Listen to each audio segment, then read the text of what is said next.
அனைவருக்கும் வணக்கம். என் பேரு சத்யநாராயணன். நான் திருநெல்வேலி மாவட்டத்தை சார்ந்தவன். இப்ப நடந்து முடிஞ்ச டிஎன்பிஎஸ்சி குரூப் 1 தேர்வுல தமிழக அளவுல 28வது ரேங்க் எடுத்திருக்கேன்.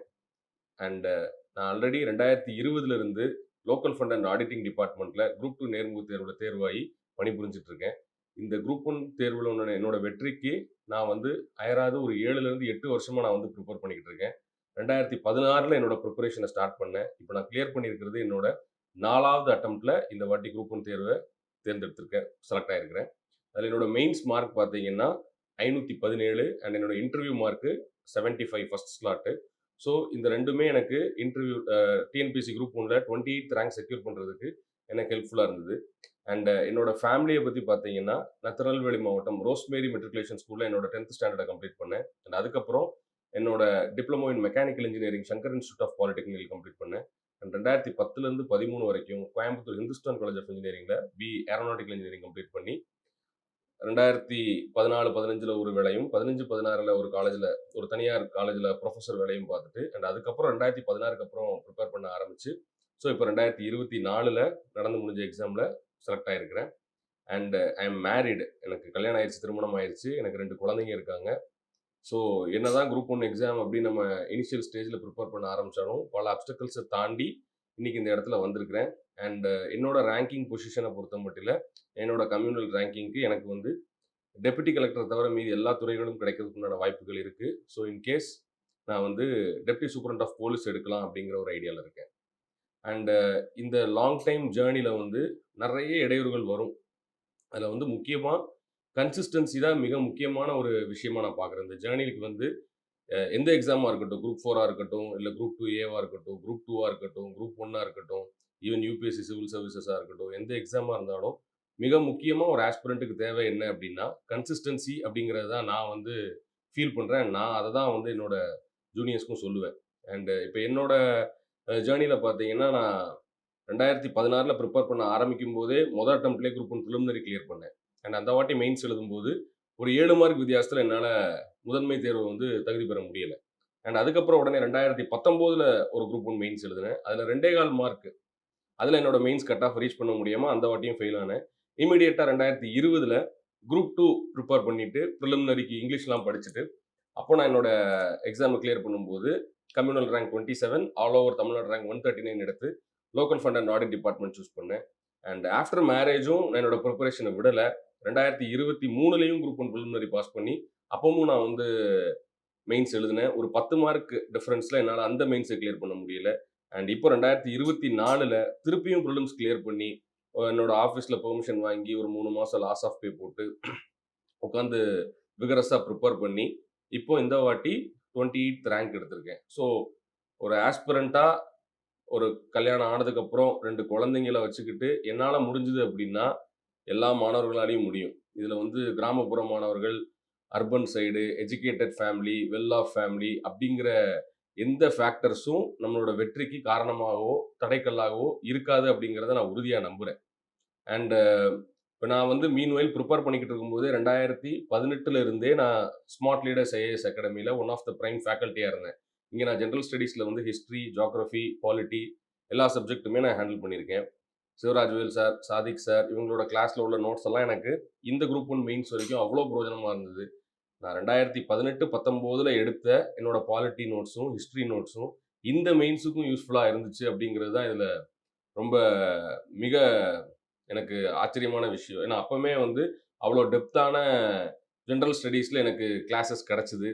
ஸோ அது எனக்கு இந்த வாட்டி நான் மெயின்ஸுக்கு யூஸ் பண்ணுறது அப்படிங்கிறது எனக்கு ஜென்ரல் ஸ்டடீஸை பொறுத்த மட்டும் எனக்கு ஒரு பெரிய நாலேஜ் இருந்துச்சு.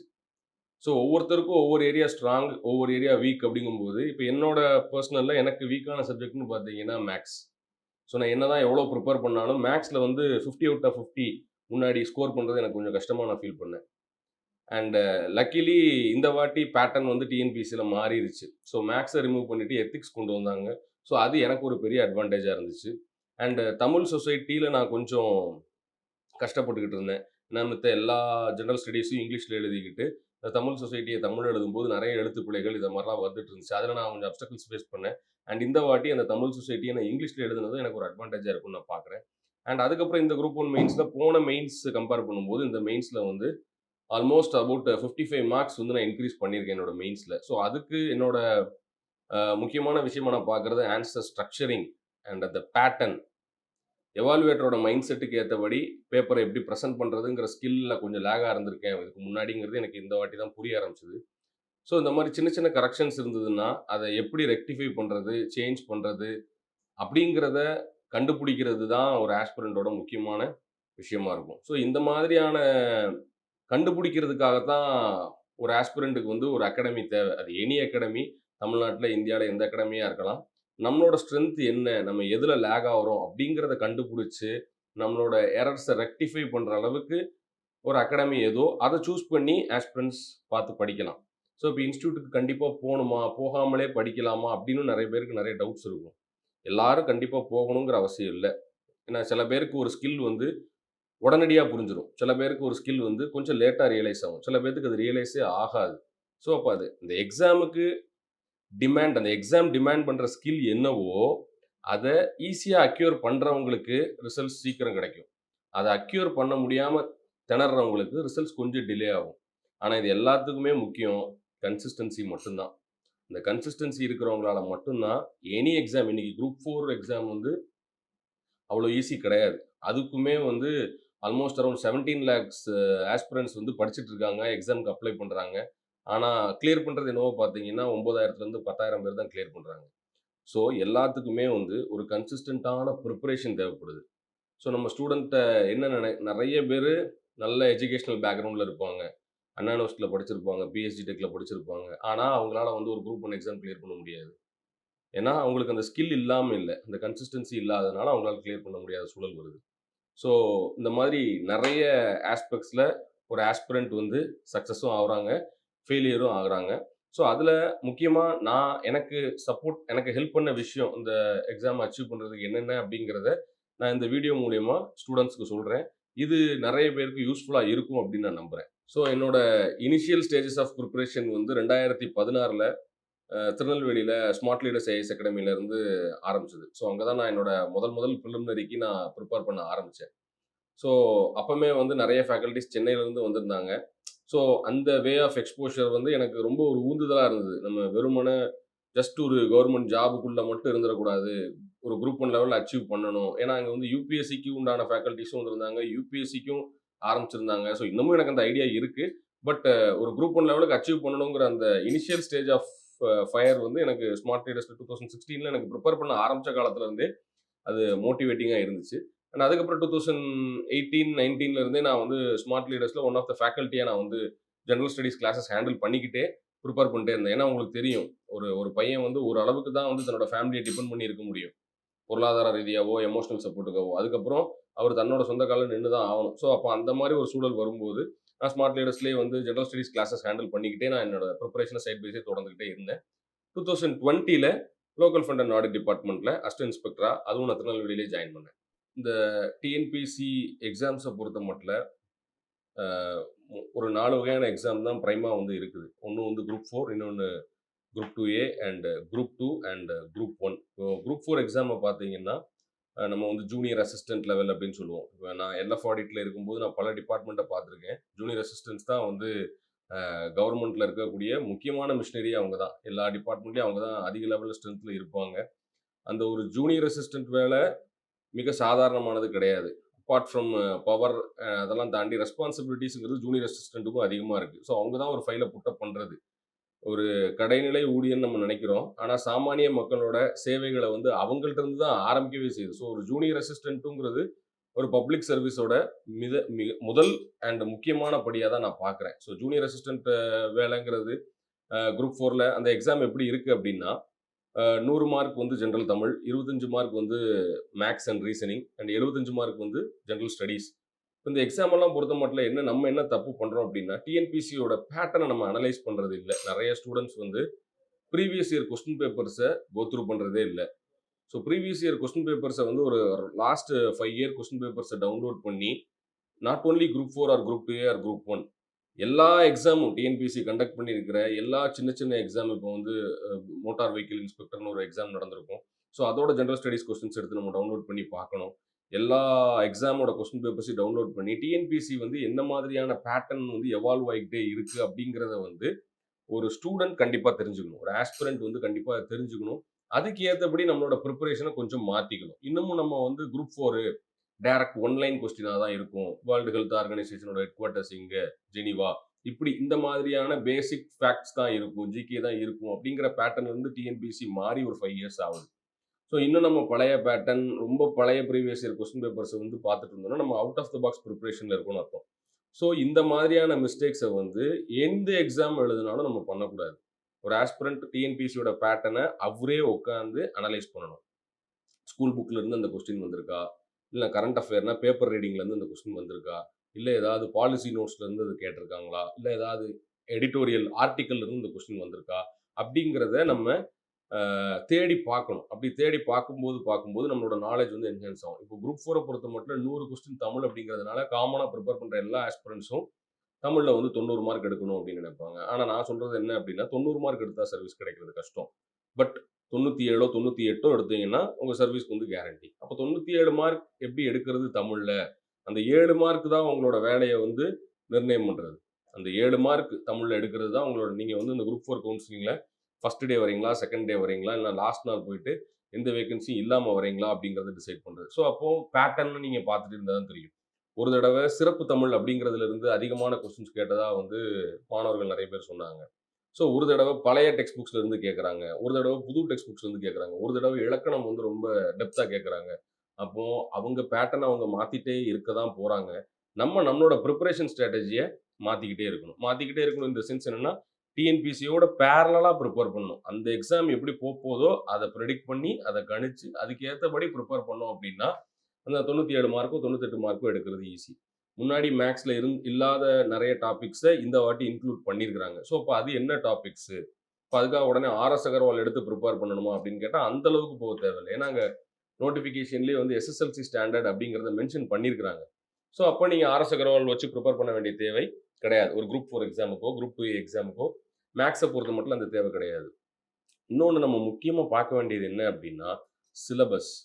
சிலபஸ 10 இல்ல 15 ஹார்ட் காப்பி பிரிண்ட் அவுட் எடுத்து, ரூம்ல, ஃபோன்ல, நோட்ல எல்லா இடத்துலயும் ஒட்டி வச்சுக்கிட்டு, அத திருப்பி, திருப்பி, திருப்பி, திருப்பி பார்த்துட்டே இருக்கணும். இன்னைக்கு நீங்க YouTubeலயோ, Facebookலயோ, எனி சோசியல் மீடியால வேர் டூ ஸ்டடி அப்படின்னு இருக்கும். எல்லா அகாடமியும் போடுவாங்க. இந்த டாபிக், இந்த புக்ல, இந்த லெசன்ல, இந்த பேஜ் நம்பர்ல இருக்குங்கிறத முதற்கொண்டு போடுறாங்க. பட் நீங்க அத ஃபாலோ பண்ணாம, நீங்களே சமச்சீர் கல்வி புக் 6த்லேருந்து 12த் வரைக்கும் எடுத்து, அந்த வேர் டூ ஸ்டடி நீங்களே உங்க கைப்பட முதல் ஸ்டெப்பா அத எடுத்து பண்ணி வைக்கணும். இது வந்து பேசிக் ரூல். குரூப் 4ல இருந்து குரூப் 1 வரைக்கும் எல்லா ஆஸ்பிரண்ட்டுக்கும் அது மிக பயனுள்ளதா இருக்கும். அதுக்கப்புறம் அத நீங்க பண்ணும்போதே சிலபஸ் என்ன அப்படிங்கிறது உங்களுக்கு தெரிஞ்சிரும். அந்த சிலபஸ் எங்க பார்த்து படிக்கணும்? ஸ்கூல் புக்ல எந்த இடத்துல இருக்கு?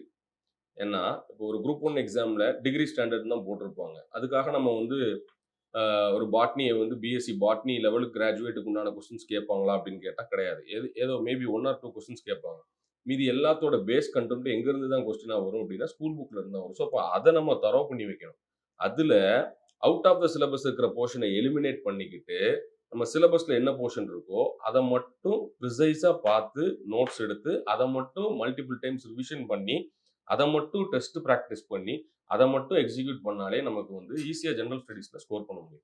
ஸோ, இப்ப இந்த குரூப் 4 எக்ஸாம் அப்படின்னு பார்த்தீங்கன்னா, மெயினா ஃபோக்கஸ் பண்ண வேண்டியது தமிழ். 2வது மேத்ஸ். அதுக்கப்புறம் ஜெனரல் ஸ்டடீஸ். இப்ப ஜெனரல் ஸ்டடீஸ்லயும் நெறைய பேட்டர்ன் சேஞ்சஸ் இருக்கு. முன்னாடி எப்படி இருந்துச்சு? 75 மார்க்ஸ்ல எந்த சப்ஜெக்ட்ட வேணாலும், என்ன கொஸ்டின் வேணாலும் கேட்கலாம். ஸோ, நம்மளால ஜட்ஜ் பண்ண முடியாது. எக்ஸாக்ட் ப்ரெடிக்ஷன்ங்கிறது பாசிபிள் இல்ல. ஆனா இப்போ டிஎன்பிஎஸ்சியோட ரீசென்ட் அப்டேட்ஸ்ல என்ன சொல்ட்டாங்க? அட்மினிஸ்ட்ரேஷன்லருந்து இத்தன கொஸ்டின், ஹிஸ்டரிலருந்து இத்தன கொஸ்டின், பாலிட்டிலருந்து இத்தன கொஸ்டின் அப்படின்ட்டாங்க. அப்ப அந்த வெயிட்டேஜ்க்கு ஏத்தபடி உங்களோட பிரிப்பரேஷன் ஸ்ட்ராட்டஜிய நீங்க மாத்திக்கணும். இன்னமும் எனக்கு வந்து சயன்ஸ் ரொம்ப பிடிக்கும். I love chemistry, I love physics அப்படின்னு சொல்லி நீங்க டெப்த்தா பிசிக்ஸோ, கெமிஸ்ட்ரியோ படிக்கும்போது, ஏதோ ஒரு ஜெனரல் ஸ்டடீஸ்ல நீங்க வீக் ஆயிருவீங்க. ஸோ, இது நெறைய ஆஸ்பிரண்ட்ஸ் வந்து காமனா பண்ற தப்பு. ஸோ, நான் நான் இத இவ்வளோ ஸ்ட்ராங்கா சொல்றேன் அப்படின்னா, இதே தப்புகள நானும் பண்ணியிருக்கேன். அ ஃபேக்கல்டியா இருக்கும்போது இந்த தப்ப பண்ற நெறைய பேர பார்த்துருக்கேன். இதனால சர்வீஸ் கிடைக்காத நெறைய பொட்டன்ஷியலான கேண்டிடேட்ஸையும் பார்த்துருக்கேன். ஸோ, ஒரு சப்ஜெக்ட்டுக்கு ரொம்ப இம்பார்ட்டன்ஸ் குடுக்காதீங்க. உங்களுக்கு புடிச்சிருக்கு, புடிக்கல இந்த சப்ஜெக்ட்ங்கிறது இல்ல விஷயம். உங்க எக்ஸாம் என்ன டிமாண்ட் பண்ணுது அதுதான் விஷயம். இப்போ வந்து குரூப் 1ல எக்கனாமி அண்ட் பப்ளிக் அட்மினிஸ்ட்ரேஷன் வந்து 50 கொஸ்டின்ஸ் கேட்கறாங்கன்னா, நீங்க அதுக்கு தான் அதிகமான இம்பார்ட்டன்ஸ் குடுத்து படிக்கணும். ஜியோகிராஃபி 10 கொஸ்டின் கேட்கறாங்கன்னா, அதுக்கேத்த இம்பார்ட்டன்ஸ நீங்க ஜியோகிராஃபிக்கு குடுத்தா போதும். என்ன சொல்ல வரேன்னா, ஒரு 6த் டூ 10த் ஸ்டாண்டர்ட் வரைக்கும் ஜியோகிராஃபிய நீங்க படிச்சா போதும். ஸோ இப்படி ஒவ்வொரு எக்ஸாமுக்கும் ஒவ்வொரு ஸ்ட்ராட்டஜி ப்ளே ஆகுது. இப்போ குரூப் 4க்கு இந்த மாதிரி இருக்கு. குரூப் 2, குரூப் 2ஏக்கு முன்ன இருந்த பேட்டர்ன் இப்போ கிடையாது. லக்கிலி வந்து ரூரல் சைட்ல இருந்து வர்றவங்க வந்து இன்டர்வியூ ஃபேஸ் பண்ண ரொம்ப கஷ்டப்படுறத நான் பார்த்துருக்கேன். ஒரு பேனல் மெம்பர்ஸ் 4 ஐஏஎஸ் ஆஃபீசர்ஸ் முன்னாடி உட்காந்து அவங்க கேட்கிற கேள்விக்கு பதில் சொல்றதுக்கு ரொம்ப எஜுகேட்டடான ஒரு பேக்ரவுண்ட்ல இருந்து வர்ற ஸ்கில்டு கேண்டிடேட்ஸே வந்து திணறத இன்க்ளூடிங் மை செல்ஃப் கொஞ்சம் அன்கம்ஃபர்டபுளா இருக்கிறத நான் பார்த்துருக்கேன். ஸோ இந்த வாட்டி என்ன ஒரு அட்வான்டேஜ் அப்படின்னா, ஃபர்ஸ்ட் டைம் குரூப் 2, குரூப் 2ஏல இன்டர்வியூங்கிறதே கிடையாது. குரூப் 2ஏ வந்து அப்ஜெக்டிவ் மெயின்ஸு. நம்ம எப்படி ப்ரிலிம்ஸ் அப்பியர் ஆனோமோ அதே மாதிரி அப்ஜெக்டிவ் மெயின்ஸு. குரூப் 2 பொறுத்த மட்டும் மெயின்ஸ் டிஸ்கிரிப்டிவ் இருக்கு. ஆனா இன்டர்வியூ கிடையாது. ஸோ இந்த ரேங்கிங்கை பேஸ் பண்ணி குரூப் 2 சர்வீஸ் கிடைக்க போகுது. ஸோ குரூப் 2 சர்வீஸும் வந்து அவ்வளோ ஒண்ணும் சாதாரணமான சர்வீஸ் கிடையாது. நல்ல நல்ல ஒரு சர்வீஸ் தான். குரூப் 2ல இருக்கிற எல்லா போஸ்ட்டுக்கும் இனிஷியல் ஸ்டார்ட்டிங் சேலரியே வந்து அரவுண்ட் 50,000 இருக்கும். அண்ட் குரூப் 2ஏலயும் வேரியஸ் டிபார்ட்மெண்ட்ஸ் இருக்கு. ப்ரமோஷன் ஆப்பர்ச்சுனிட்டீஸ் இருக்கு. என்ன சொல்றது? இன்டர்வியூ இல்லங்கிறதே வந்து எல்லா தரப்பு மாணவர்களுக்கும் இது ஒரு பெரிய ப்ளஸ் பாயிண்ட். நெறைய மேரிட் விமன், குழந்தைங்க வச்சிருக்கிறவங்க, விடோ, ரிசர்வேஷன் இப்படி பல்வேறு இதுல வந்து தமிழ்நாட்டுல வெரைட்டி ஆஃப் சோசியோ எக்கனாமிக் பேக்ரவுண்ட்ஸ்ல இருந்து மாணவர்கள் வந்து குரூப் 2லயும், குரூப் 2ஏலயும், குரூப் 4லயும் தேர்வாகிட்டு இன்னமும் இருந்துட்டு தான் இருக்காங்க. ஸோ இதெல்லாம் வந்து ஒரு நல்ல ஆப்பர்ச்சுனிட்டி. அண்ட் இப்போ குரூப் 1 பார்த்தீங்க அப்படின்னா, 2023ல ஒரு மெயின்ஸ் நடந்து அதோட ரிசல்ட் 24ல வந்திருக்கு. 24ல ஒரு மெயின்ஸ் நடந்து 25ல ரிசல்ட் வந்திருக்கு. ஸோ இப்போ ப்ராசஸுமே வந்து டிஎன்பிஎஸ்சியில முன்ன இருந்த ஒரு 4 to 5 இயர்ஸ் பேக் இருந்த அளவுக்கு இல்ல. எல்லாமே வந்து பார் எக்ஸலன்ஸா யுபிஎஸ்சி ஸ்டாண்டர்டுக்கு ஆஸ் பர் ஷெட்யூல்டு பிளானர் படி அந்த எக்ஸாம் கண்டக்ட் ஆகுது. குயிக்கா ரிசல்ட் வந்துட்டே இருக்கு. குயிக்கா வந்து டாக்குமெண்ட் வெரிஃபிகேஷன் நடக்குது. எல்லாமே இம்மீடியட் ரெஸ்பான்ஸ் தான். ஸோ அதனால உள்ள வந்தா 3 வருஷம் ஆயிரும், 4 வருஷம் ஆயிரும் அப்படின்னு நெறைய பேர் வந்து ஒரு மித்த கிரியேட் பண்ணி வச்சிருக்காங்க. அதெல்லாம் வந்து ஃபுல் நெகட்டிவிட்டி. அதெல்லாம் வந்து பிலீவ் பண்ணாதீங்க. நம்ம ப்ரிப்பரேஷன்ல ஏதோ சின்ன சின்ன மிஸ்டேக்ஸ் பண்ணிக்கிட்டு இருந்தா டைம் ஆக தான் செய்யும். அந்த மிஸ்டேக்ஸ் என்னங்கிறத கண்டுபிடிச்சு, அந்த எரர ரெக்டிஃபை பண்ணிட்டோம் அப்படின்னா, 2 வருஷம், 3 வருஷம். ஈவன் இப்போ இந்த குரூப் 1 ரிசல்ட்ஸ்ல கூட நெறைய 25, 24, 26 இயர்ஸ் ஓல்டு கேண்டிடேட்ஸ் வந்து குரூப் 1 சர்வீஸ் வாங்கியிருக்காங்க. டெப்டி கலெக்டர் ஆயிருக்கிறாங்க. ஸோ அதனால இப்போ இன்னும் 32 வயசுல 2 குழந்தைங்கள வச்சுக்கிட்டு என்னால படிச்சு ஒரு குரூப் 1 சர்வீஸ் 28வது ரேங்க் வாங்க முடியும் அப்படின்னா, நெறைய யங்ஸ்டர்ஸ் வந்து காலேஜ் முடிச்சவங்க ப்ரிப்பரேஷன்ல வராங்க. ஸோ நெறைய பேரு ப்ரிப்பேர் பண்ணிட்டு இருக்காங்க. இன்னும் என்ன விட அதிகமா 35 year old women with 2 children அவங்கலாம் கூட எக்ஸாம் கிளியர் பண்ணி டெப்டி கலெக்டர் ஆயிருக்காங்க, டிஎஸ்பி ஆயிருக்காங்க. இன்னமும் ஆயிட்டு இருக்கிறாங்க. ஸோ அதனால ஏஜ் எனக்கு முடியல அப்படிங்கிற லேம் எக்ஸ்கியூசஸ் எல்லாம் நம்ம சொல்லிக்கிட்டு இருந்தோம்னா நமக்கு சர்வீஸ் கிடைக்காது. இல்லைன்னா சர்வீஸ் டிலே ஆகும். ஸோ இந்த சர்வீஸுங்கிறது ஒன்றும் பெரிய மித்து அப்படிங்கிற மாதிரிலாம் இல்ல. நம்ம ப்ரிப்பரேஷன் இருக்கு. ப்ரிப்பரேஷனுக்கு சில ஸ்டெப்ஸ் இருக்கு. அந்த ஸ்டெப்ஸ ப்ராப்பரா பண்ணும்போது, சர்வீஸ் கிடைக்கக்கூடிய டென்யூர் வந்து கொஞ்சம் கம்மியாகும்.